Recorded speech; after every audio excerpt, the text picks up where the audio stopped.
Hello, everybody. Good morning. Thank you for coming to our institutional panel. This is the TradFi programming, but a lot has happened, and we have a lot to discuss.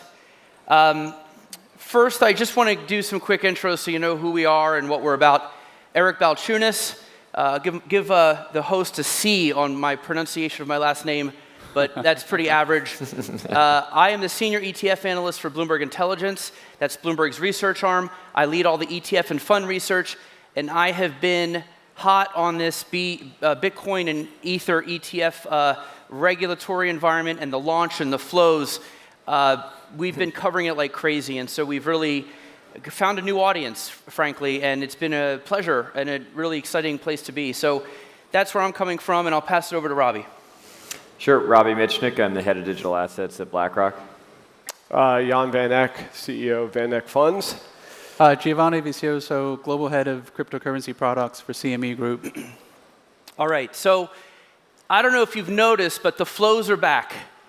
Yeah? You guys watch the ETF flows, yes or no? No? Yeah. You should. It's a lot of money. Anyway, 8 days of straight inflows. Obviously, we're up to 40 billion of net flows since the launch. So we lost a couple billion, but we've made it back. So we're back to the high watermark of total net flows, and that's a hard number in ETFs. To get that number up is very difficult. This was the greatest launch of all time. I've never seen anything like it in 20 years that I've been covering ETFs. It broke all the records. It's still breaking records. And so I really just wanted to let you guys in on what's going on in the TradFi world and where all this money's coming from and what you should know about it. I think that's the best thing we can do here on this panel. So let's start with who are these people, right? There's 40 billion. We can see some of it in 13F filings. But who are the faces behind the flows? Institutions, advisors, retail. Give us a sense of that. We'll just go right down the line. And Gio is future, so all his answers are going to be about the futures market. Jan and Robbie will do the ETF. Go ahead, Robbie. Sure. Well, first, Eric, as you note, the flows are back in a big way, and there's a very simple reason for that, which we'll get to in a moment. But first, your question on who's buying. It's been interesting to watch the shift over the course of the 16 or so months that we've had these ETFs in the U.S. At the outset, it certainly was predominantly retail. Now, retail means a lot of things. In this case, it meant all the way from pretty small dollar to ultra high net worth. A significant number of individuals holding $100 million plus positions in IBIT, for example. But then you also have the two other segments that are really important here, which is wealth advisory and institutional. And what we've seen is this pretty striking pattern where every single quarter, the percentage that's in retail goes down, and the percentage that's institutional or wealth advisory goes up. And what's happening is just a longer time cycle for those latter groups to adopt. And it's not happening all at once. It's not a sudden switch flip kind of situation, but we're seeing it pretty steadily, and it's a big driver of some of the behavior and the flows we've seen particularly recently. Just real quick, ETFs have $10 trillion. About 70% of that money is advisors. Advisors are the people who manage all the boomers' assets, and the boomers have all the money. So the gateway to that money is what the ETFs tap into. I just want to give people some clarification. Institutions, pension plans, endowments, they have like 100 trillion. They're even harder to get that assets, but we've seen some inroads there. I think all the Bitcoin ETFs have every institution represented already in the first year, whether it's insurance, endowment. That said, it's still a small number, but Jan, those advisor assets, right, that's the main audience eventually for these ETF. You think maybe 40, 50% of the holders will be advisors? Where do you see that going? I mean, eventually. I think we're still early days in terms of adoption of Bitcoin for traditional investors.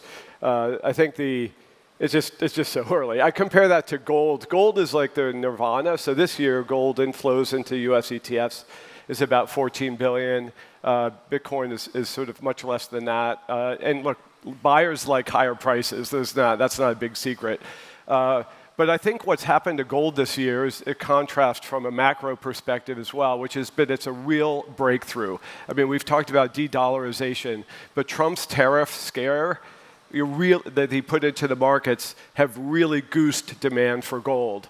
And listen, not everyone's paying attention to what's going on. I just did a Twitter poll 2 weeks ago after talking to investors, and the question was, which asset hit all-time highs this year? Gold, Bitcoin, neither, or both? And in your own mind, I know this crowd knows the answer. The question is, how many got that poll correct? Shockingly low number of only 1/3 of people who answered the poll, and it was a good number, identified that both had hit all-time highs this year. So again, gold has been bought by foreign central banks, foreign institutional investors. Everyone wants to get away from US Treasury risk. Bitcoin is so far away from penetrating those dark rooms where the big money lies. Now, sorry, long answer to your question about the wealth channel. I think we're seeing the beginning of adoption, but even for individual investors, some of the biggest retail brokerage firms wouldn't allow the sale of Bitcoin ETFs, Vanguard, for example, right? I mean, that's a big exception, and that's for the first wave, right? Now, if we're looking at financial advisors, long ways to go before most allocators include Bitcoin, and we can talk about why, into their portfolios. Long ways to go, and kudos to BlackRock for doing some of that. By the way, you're probably thrilled Vanguard is banning Bitcoin ETFs, aren't you?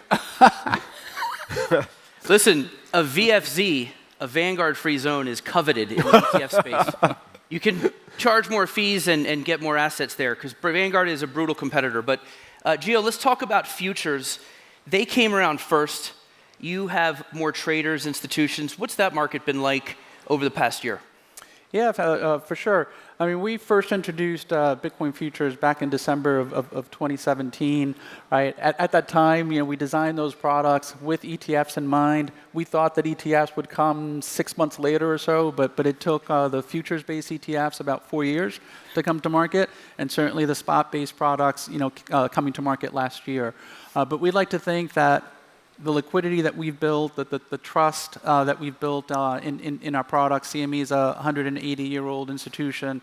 We've been helping institutions, individuals hedge risk across major asset classes, and of course entered the crypto space in 2017. But those products really become sort of like the benchmark. The liquidity of those products really helped the ETFs launch. Some of the work that we did in terms of establishing information sharing agreements with the spot markets and the ability, say, to surveil those spot markets, I think helped the SEC in first approving the futures-based products and then eventually the spot-based products. But it's also interesting to learn how these markets are all interrelated. The ETFs have been extremely successful. They've been successful on the back, say, of futures, but then also so have the spot markets, because all these markets are related. If you consider, say, a BlackRock product or a VanEck product, they all need spot for their spot-based products. So what happens is that liquidity providers, authorized participants for those ETFs, lean on the liquidity of the futures contracts to lock in a price. They then have about a day or so to deliver a physical coin to the ETF issuer. So then they work out of that futures position into a spot market position, either trading at some of the centralized exchanges or OTC. So very symbiotic relationships. If the ETFs are doing well, it means that the futures are doing well, and it also means that spot is doing well. Now let's follow up with that. The United States hedge funds, right? If you look at the owners of the Bitcoin ETFs, about 20-25% are owned by the biggest hedge funds in the US. Some of the most famous names. What they're doing isn't necessarily going buy and hold, right? They're not going long like an advisor, where they're doing what's called the basis trade. And maybe, can you give us insight into the hedge funds keeping the pricing between spot, derivatives, and the ETF all in line? Because all they're doing is arbing that, which I think is good. That way, wherever you're buying Bitcoin, you're not getting a price that's a little out of whack with something else you could get. Yeah, for sure. I think when you look at so what the ETFs help to do, right? When you consider say traditional macro hedge funds who really didn't have access to the crypto markets, either by mandate, they couldn't trade spot. So with the introduction of the spot crypto, Bitcoin, and Ether ETFs, it really allowed those macro hedge funds access to this market. So a lot of these hedge funds, if you look at those early 13F filings, you tended to see a lot of these large hedge funds. And essentially what they were doing is, if you consider a futures contract and what a futures contract is, a futures contract offers leverage, if you will, right? So it's you can think of it almost as a financing trade. So anybody that's offering you a futures contract, and in case of our contracts, they're month-long contracts, that other entity, in terms of pricing that, is thinking about what's the price of spot today, what are the borrow costs, if somebody's going short, how much is that going to cost me, what is the cost of dollars, how much is that going to cost. So that forms the price of that futures contracts. So futures contracts tend to be priced at a premium to spot. So what a lot of that cash and carry trade or basis trade essentially entails buying the ETF and then shorting futures against that. And when you do that, you're locking in that differential. That differential has moved around a lot. If we look at early 2024 with the launch of the ETFs, that basis was running around 20% or so. Fast forward to this year, the basis collapsed a bit. It was sub 5% for a while. So at those levels, that trade starts to become perhaps a little unattractive for some market participants. But we've seen that basis jump back up, and currently it's now running about 8 to 10%. Okay, so let's talk about the tariff tantrum is what we're calling this sell-off, by the way. So stocks were down. I've always thought that Bitcoin, this is just my view, was, like high beta. Like if stocks went down, Bitcoin would go down worse. That's why I've always said it. I always consider Bitcoin and the other altcoins to be somewhat hot sauce. So you would use it in small portions in your portfolio because it moves a lot. It's about 3 times more volatile than gold. That said, couple, like 8-9 days there was a decoupling. And lately, it's almost really, it has acted like a real alt, a safe haven. And my theory on this, and I want to get your take on my theory, is I feel like the holders got better. The price of Bitcoin was pretty stable during the sell-off. It only went down about the same as stocks. Then it started going up when stocks were down. That stability, it occurred to me that over the last 15 months, you saw a huge transfer of Bitcoin from like governments who didn't want it, FTX, refugees, lawsuits, GBTC unlock, just not good holders, and these were called dumps. And the ETFs and Michael Saylor bought all the dumps. Because if you add up all the buying and selling, ETFs plus Saylor, everybody else was a net seller. And Saylor's not selling, and the ETFs only saw about 3-4% of all their assets leave during the sell-off. So my theory is the price is going to get more stable and more safe haven-ish because the holders are getting more stable. Thoughts? Well, I think it's a good theory, and I won't read into that. Well, I think there's a lot to this, right? So the transfer from less stable hands to more long-term fundamental is definitely happening. So I agree with that. I think there's a larger dynamic that's really interesting here, which is if you or anyone who says Bitcoin's going to be levered beta to equities, the only reason you would ever say that is because sometimes you see it in the trading data, right? It makes no fundamental sense. And yet, when it's repeated enough, it can actually become a little bit self-fulfilling, right? I think anyone would have a very hard time, standing on a stage and debating why that actually makes any sense. It doesn't, but it's become something that reflexively now can happen because enough pundits and research outlets and other commentators have said it like it ought to be so. So what happened with the rally out of the Trump Fed dynamic was that decoupling, just one day of Bitcoin fulfilling the role that many have said that it would, which fundamentally makes a lot of sense as a scarce global decentralized asset that's detached from economic, political, monetary risks of any particular country. It behaving like that was an incredible switch that caused a lot of the capital that had been sitting on the sidelines trying to figure out, well, fundamentally, this feels like it should be a diversifier and a hedge, but sometimes it trades like it's levered beta to NASDAQ, and if it's that, I don't need it in my portfolio, but if it's this, if it actually is a diversifier and a safe haven, then I absolutely need it in my portfolio. What surprised me was that just one day, Eric, of that, and all of a sudden the flow machine came back on in a massive way like we've barely seen since these ETFs launched. Jan, you want to weigh in? I wanted to give a little context to this discussion. I think that was a lot of great points there. But I as a historian, like to look at data points in terms of decades, not days. And I just want to kind of clarify, for the audience, the correlation between Bitcoin and traditional assets until COVID, until 2020, was like 0. And since then, it's just been much higher. It's 0.4 or whatever, so 1 being perfect correlation. So I don't know if we know we're not in the best of area codes right now, or zip codes, whatever the right analogy is, to have this higher correlation, which is, I think, why we're focused on it in this discussion. So I think it's a really important thing to watch. I would love it. It would be fantastic for Bitcoin if we reverted to a world where there was 0 correlation, right? It was its own animal. We'll just have to see now if the ETFs, not just in the US, but Canada, Europe, globally, have caused it to be more of a part of the global flows on a daily basis, right? And we will never go back to the 0 correlation days. And then what does that mean? It means we'll hold less. Right. I mean, all investors will hold less if it has higher correlation. Totally, and more if it's lower correlation. And to your theory, Eric, if you look at just the ETF flows, they have been not phased by some of the equity market sell-offs that also caught Bitcoin up in them. There have been a lot of days where equities were down, Bitcoin was down, even though there was no specific reason why it should have been, and IBIT flows were positive, for example. Can I just, what drives or what drove Bitcoin before, right? What was the market structure? And one of the things you have to mention is just the amount of leverage that was provided into the system. Some of that was by Genesis and different players in the last cycles. And we're starting to we need a lot more leverage, it's weird for me to say that, in the kind of crypto ecosystem, right? And we'll get that, I think, in the United States this year, and I know we're going to get to it later.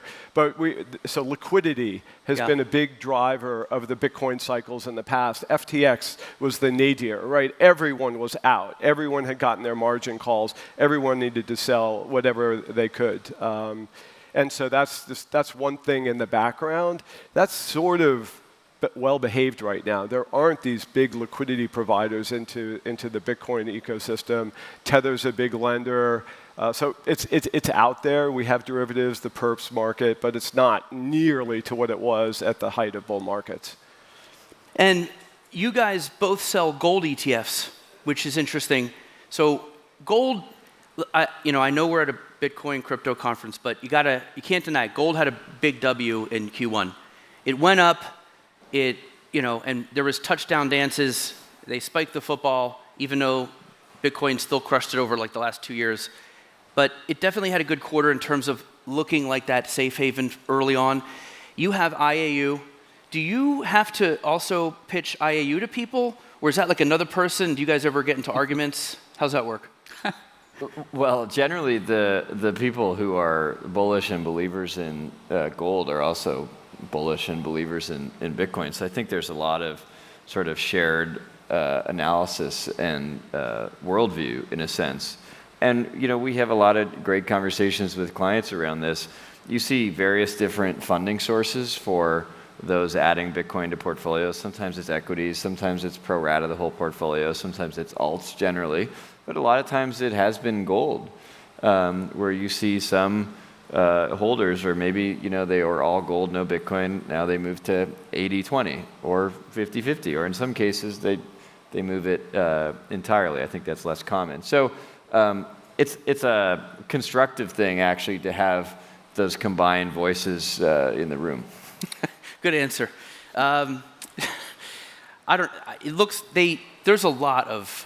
There's a lot of fighting on Twitter, though, at least, I guess, between the gold and the crypto world. It's interesting, because you're right, they do share a lot of worldviews. But anyway, I guess they're competing over the same assets. Jan, I want to ask you something. We just ran into your son. Your son is like, I don't know, he's in his 20s maybe? 28, yeah. Yeah. And Jan, in my opinion, has been one of the most aggressive people to move into, like he is truly from TradFi, but he moved into crypto very quickly, way faster than most TradFi people. And I have to think, your son got into it early. Did that, kind of open your eyes to it? Did that speed up your movement into it? Can you talk about that a little bit? Sure. I mean, people have different philosophies about investing. I was listening to a Warren Buffett interview, and he'll never invest in gold or Bitcoin because they don't generate income. They're not kind of growth assets. He doesn't care about store of value. But for VanEck is a macro shop. So we kind of look at these big picture trends and like what's, not just to chase every fad, but what's happening in the world will affect the financial markets.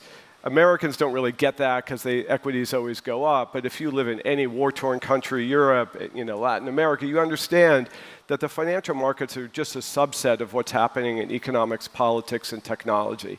So anyway, so you have to, as an investor, and I'm sure everyone in this crowd does this, what's going on out there? What's new? What can I get higher returns out of, or how can I reduce the risk in my portfolio?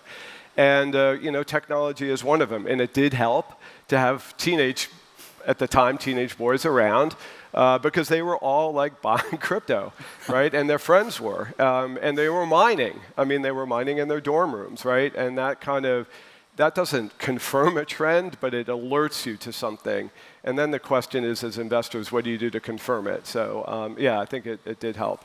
And his project, by the way, is a stable coin called Agora. And I'll just flag that not just VanEck, but BlackRock's doing a ton of stuff in the on-chain world as well, which is not the topic of this panel, but is very much happening today. I have tokenization if time. So okay, all right. Because it's a whole other thing. But Gio, let's talk about what's up next. Obviously, Ether futures, and then the ETF came. Ether didn't do quite as well. I think it's $4 billion today, but it peaked at 12. Just real quick on Ether. Bad timing. It went down after it launched. The Bitcoin ETF was just so unusual that it made Ether look a little like a failure. But if you take Bitcoin out of the picture, a $4 billion to $12 billion first year is amazing. So I'll say that Ether did good relative. It was like silver. It was like silver to Bitcoin's gold in a way. Now we have Solana, XRP, Litecoin, and a variety, Dogecoin, and a variety of others. I think those are the main ones that have true 33x spot Bitcoin ETFs ready. And then there's some futures-based products. But in order to really have a nice ecosystem, you need futures. So where are we at with the altcoin futures? And how, are the issuers leaning on you to get them out so they can roll their products out? No, it's a great question. I think, for us, we, in addition to futures and options, we also have a family of reference rates covering 24 different coins and tokens, right? So we have these reference rates, and all our products are cash settled. So theoretically, the plan is that we would eventually look to hopefully launch futures on those reference rates. But before we do that, we really do need that regulatory clarity, right? So we need to know that these underlyings are considered commodities, right? Because we're regulated by the CFTC. CFTC regulates commodity products. So we got some of that clarity, or more rather say regulatory comfort earlier this year with some of the changes in the U.S. administration, some of the changes that we're seeing on the regulatory level, some of the cases that have been dropped against some prominent firms. So that gave us some comfort around Solana, also gave us some comfort around XRP. I think when you look at those, and XRP incidentally goes live on May 19th, when you look at those four, Bitcoin, Ether, Solana, XRP, taking out meme coins, taking out stable coins, that's covering roughly about 85% or so of the market capitalization of cryptocurrencies. So, do we, let's assume that we have that regulatory clarity. Do we go ahead and just start launching futures contracts? I think from my perspective, we wouldn't launch them just for the sake of launching. I think that there really needs to be a client demand for those products.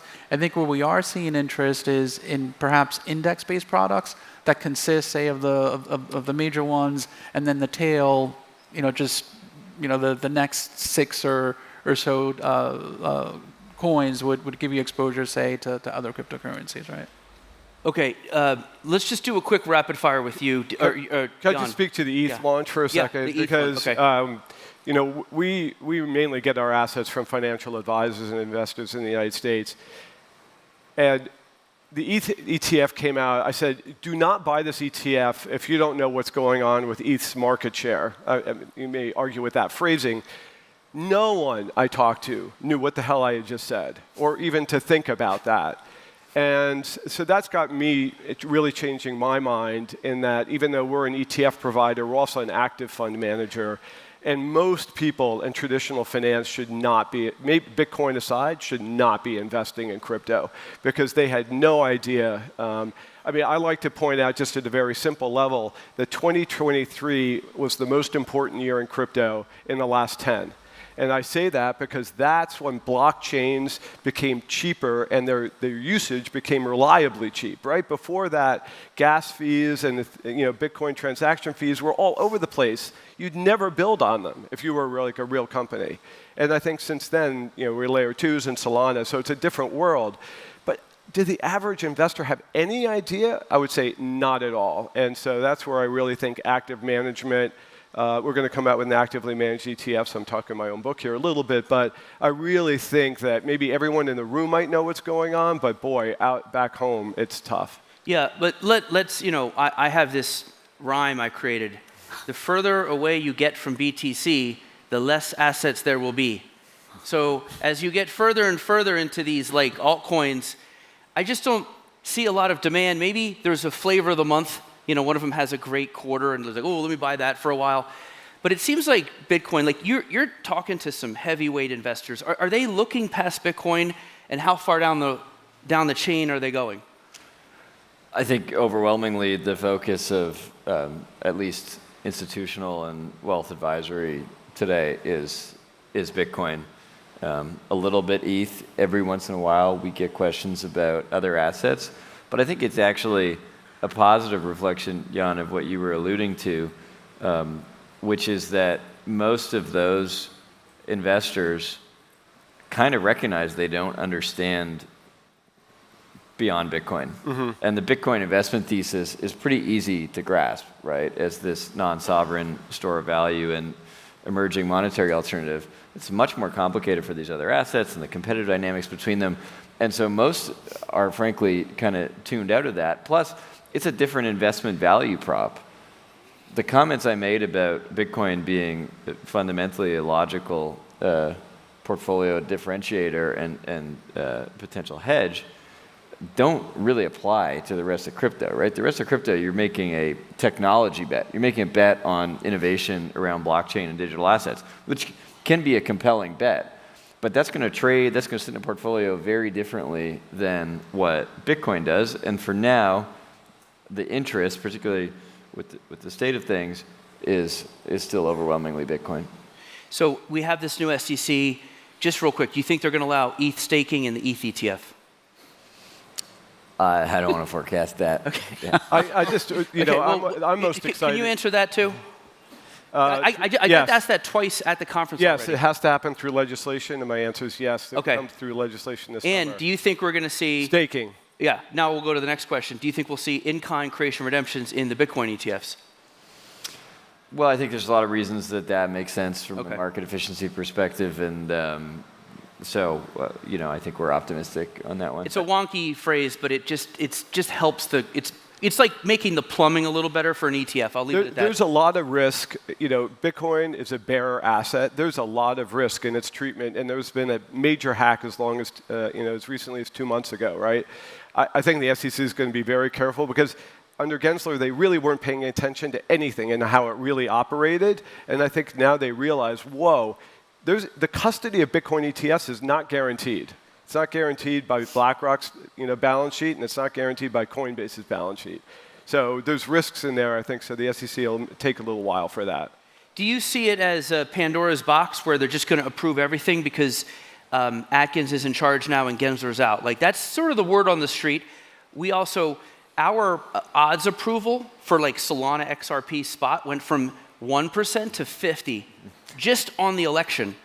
Now, they're now up to 70 because there have been no withdrawals, and they're going along the line. But, I mean, Well, what will they say no to? Yeah, that's a good question. Well, firstly, you guys have a pretty good track record, so thank you. I appreciate that. But I would say that those who believed that just because you have a new administration, new SEC chair, like everything goes, I think will be disappointed. I think that there will be a regulatory process that puts frameworks in place around some things that just were kind of undefined before. And in some cases, that may actually make things more difficult in pockets of this industry than before, because there are some thorny questions around regulation. It's not just all about going from tight to loose. I think I would not expect like a blanket approval of whatever comes before. We're hoping for a Solana ETF approval. We were the first to file, and we hope they go back to, respecting the order of filings. So I just want to ask. I want to ask you, Eric. Jan was first in line for first mover Bitcoin and Ether, right? Yeah, and Solana, doesn't matter. And they were told, but then they told him to all launch together, and so that's what he's. That's not the joy. The joy is if Solana ETFs flip ETH ETFs, will you sing that ditty again about going further away from Bitcoin? Okay, there are some really crazy stuff filed too. So Rec Shares and Tuttle, and they filed for a Trump ETF, a Trump coin ETF, and a 2x Melania. Who here will buy that? Okay. You guys would probably just buy it directly. Okay. Anyway, but here's my thing on that. You'd say, well, the SEC would never approve that BS. But then you're like, well, that's his boss, dude. You're going to say that the Trump coin ETF is not appropriate for investors, yet your boss has basically launched the coin for retail investors? How's that work? Who wants to touch that one? I mean, I'll explain, I think, how it's going to play out. Actually, sorry, we're talking our own book here again. But neither of our firms launched leverage or inverse ETFs. And I think we didn't do it because the expected investor experience was going to be so bad, just the way they operated on the inside. But anyway, the way investors are protected from those products is that the broker-dealers in this world, like the CFIs, would not list them or would put a lot of constraints on which of their clients could trade them. So the SEC may approve them, but that doesn't mean that they're going to be kind of easily available. And I think that's the way it should be. It's not really the government's job to say this is good or bad. They've already said that meme coins are kind of not securities, so it's fine. They can be held in trusts. But I do think it's the role of these intermediaries like the broker-dealers to say, put those cautionary brakes on, because otherwise it's the United States. Investors are going to sue. Well, to be fair, the 2x MicroStrategy ETF is super volatile, and like that, you can get that everywhere. Anyway, I do think, again, the further away from Bitcoin you get, but Gio, let's say, I don't know, the Trump ETF takes off for whatever reason. Do you then seriously consider futures on it? Like, where do you stop the futures launching? Because the ETFs may actually go ahead of you. Yeah, earlier I mentioned we need that regulatory clarity, we need client demand, but I guess the other thing that you really need is utility, right? So what is the ultimate function of that particular underlying? And when you consider meme coins in general, there is no underlying function, right? So I wouldn't see us launching something like that. But something that we have noticed, right, when we go back to the conversations that we were having with clients back in 2017, it was all like, what is Bitcoin? What is this about? And when you look at who was trading at the time, there was a lot of speculation. And those conversations have essentially all changed. Now it's really about sort of the utility of not just Bitcoin, but things like Ether and Solana, XRP, right? But we're seeing like having more conversations with hedge funds in particular that are now looking beyond, say, that relative value basis cash and carry trade, and they're also now looking at more fundamental type in investing. When you consider the success of the spot ETFs. When you look at, you mentioned MicroStrategy a few times, and other companies that are acquiring Bitcoin, countries that are acquiring Bitcoin, you've got roughly a little bit over 15% that is being held. That's more than $200 billion that is being held. So it's no longer, say, a product that can be ignored. It's not an asset class that can no longer be ignored. Okay, we have 2 minutes left, and so this is the lightning round final question for you. You got an audience full of largely crypto natives who want to understand the institutional and ETF world more. What should they look for in the next year? What big things excite you? Start with Robbie and end with Gio. Can I go last? You want to go last? Go. Yeah. Okay, Gio, you want to start? I'd say stablecoin bill, and I'd say that Bitcoin crypto becomes an asset class with a 10% allocation. Wow, that would be a lot. Okay, Jan, that's pretty optimistic. Can I use my time to do a quick poll? Who here No. in the audience, quick poll, raise your hand if you think Bitcoin hits newer all-time highs later this year. Just want to see how bullish the crowd is. Bullish. Oh my gosh, before Arthur Shocker. before Arthur Hayes, no one was raising their hand. So there we go. Okay. I like higher, more inflows. Higher, more, Let's back go. the truck up. Okay, you're Yeah. going full Arthur. Okay. Yeah. Robbie? I think the big dynamic to watch is going to be whether this decoupling has follow through. Like we discussed, if Bitcoin is levered NASDAQ, the marginal buyer, inside this room, people will still love it, but the marginal buyer who's been on the sidelines to date, the institutional allocator, the wealth advisory firm, the model portfolios, it's not interesting to them. If it actually has zero or even negative correlation in certain critical disruptive events, then it becomes a very potentially important portfolio building block. And so that, to me, is the story to watch in 2025. Yeah, and the investors he's talking about, we're talking like well over 100 trillion. So watch for decoupling and hopefully negative correlation. So that's all the time we have. Let's give a round of applause to our wonderful panel here. Thank you for coming.